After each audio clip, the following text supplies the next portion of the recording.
Welcome to part 3 of how to make this knockoff Final Fantasy title screen, aka how to build a state-based UI system. Part 3 builds off part 2, so if you haven't watched that already, then run while you still can. In this tube, we're going to hook up the rest of the menu functionality, add some sounds and text and colours and stuff, and finally add controller support. But first things first, our directory is starting to look like a wrinkly scrote, so to clean things up, make a subfolder called Audio in the title screen directory, and a folder called Game Scripts in the script directory. I'm thinking about making a static class to handle game functionality from anywhere in the project without having to instantiate anything, so make an empty C# script called Game Settings and a scriptable object called Game Settings SO. I also like to have some sort of instantiated don't destroy on load game manager, so make a mono behavior script called GM, which is short for game manager. Make another mono behavior called DDOL. This script is just going to set whatever it's attached to don't destroy on load in the awake method, which in this case will be our empty managers object in the hierarchy. Make another empty object for the game manager and add the GM script to it. For the sake of repeating myself, add the DDOL script to the manager's root object as well. Open the GM script and make it a singleton. Since a player will be able to bounce back and forth from the title screen to the game and back again, we don't want the game manager to fire more than once, so put a guard clause in it. I'm sort of half in, half out with the static game manager class, so for now, make a field for the game setting SO in GM. In the game settings SO, you can create all sorts of bools and values that do nothing, but nevertheless make your project feel more important than it actually is. Make the game settings SO from the game settings SO and drag it into GM's game settings field. Head to the menu data class and set the selected options text color to something light purple. And if there is a and if there is a previous option that the pointer just left, we will want to set it back to the default color. The first option's text doesn't highlight due to the laws of logic, so set it in the onEnter method for the default option.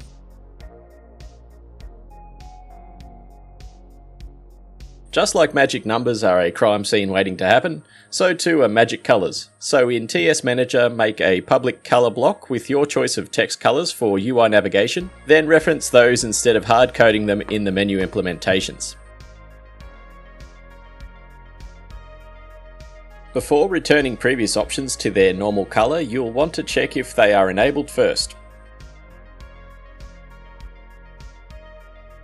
You'll also want to set the default menu options text color to highlighted instead of default like I did. I think I fixed this off screen. Next, we're going to handle inactive options.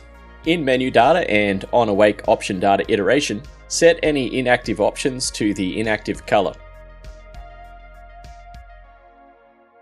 For some reason that I've forgotten, the color is overridden in menu data's awake method, but we can override the override directly in the option data's start method.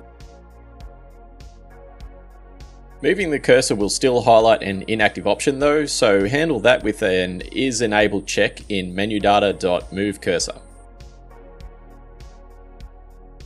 To add menu sounds, head to the TS Manager and add an audio source field and get its component on awake.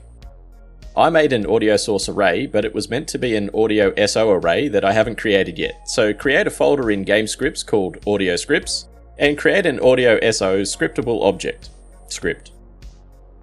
Here we just want a few details about the audio file to play, like its name, a reference to the audio clip, target volume, and so on.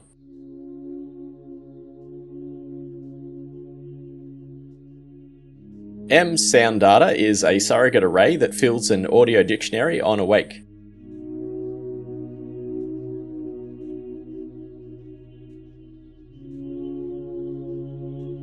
TS Manager will handle menu sounds with a public play SFX menu method thingy fucking shitfuck, taking a string audio name parameter.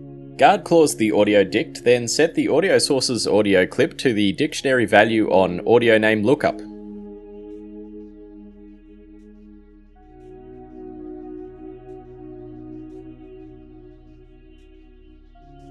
It's probably a good idea to quickly cache the audio SO data to set things like the target volume and to easily play the audio clip.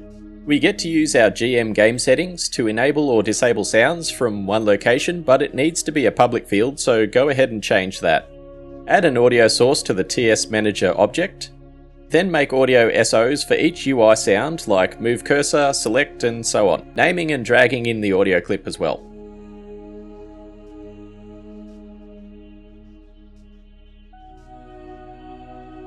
Once completed, add them all to the TS Manager's M sound data array in the inspector.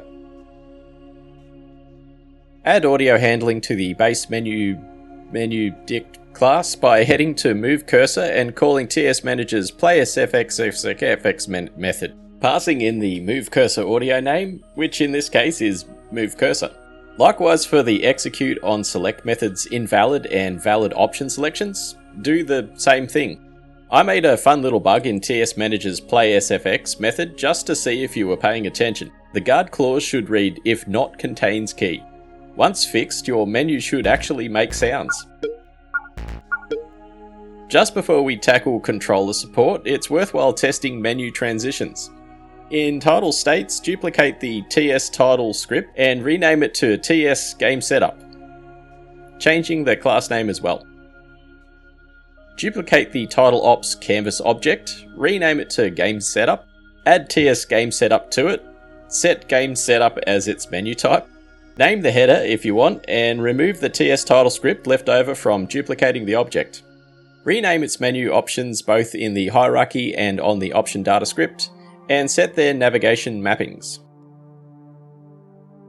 You could dynamically spawn options using an option data SO or whatever if you want top marks in your assessment, but I've already got my degree so I can't be bothered. If you've gone the surrogate array path for menus, then don't forget to put them in your TS title screen's surrogate array. If not, then TS Manager grabs all the title menus at runtime and fills the menu dict automatically. We're on the home stretch now, so from here, we need to override the execute on select virtual methods in each menu with a switch statement keying off the selected option's option name. It's really just a matter of sending TS Manager's transition to method the menu enum you want to go to for each option. For example, new game should open a new game settings menu or start the game.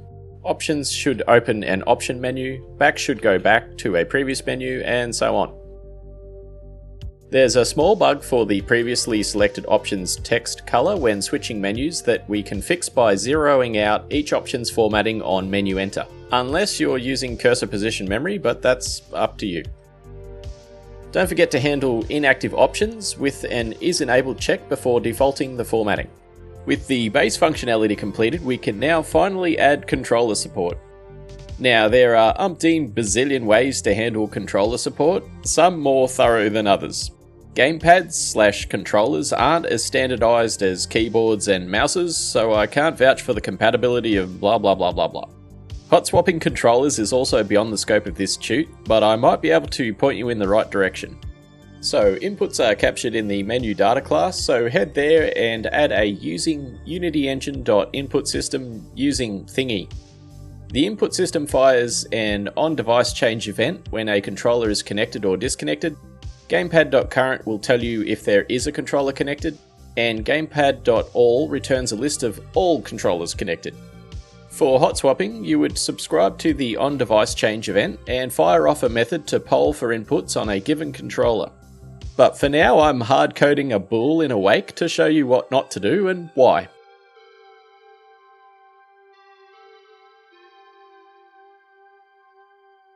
Break out the keyboard inputs into their own method and make a controller inputs method whilst you're there.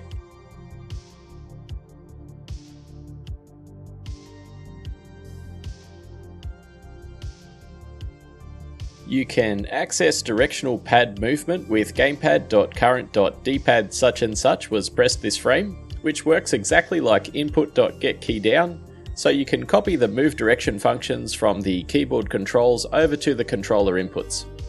Same goes for action buttons. Just copy over the execute on select and assign it to button south for now. If you are interested in an input config remapping system, then send me money. I forgot to add the move direction check to move the cursor, so copy that over as well. Save it and give it a whirl. The menu system is bugging out because the keyboard method is resetting half the controller inputs across frames because both are being fired at once, which isn't ideal. Delete the use controller bool and use GM's game settings SO use keyboard bool instead. It's much better to handle this stuff from a central script anyway. Test that the controller is working by setting the game setting SO use keyboard bool to false, and with that it's pretty much done. If there's enough interest, I might make a part 4 where I implement menu fading, delayed selection, screen shakes, bright handling and other cool stuff that would take quite a bit of boilerplate to handle using Unity's built-in UI system. If you've made it this far, then you're a bloody legend. Thanks for watching.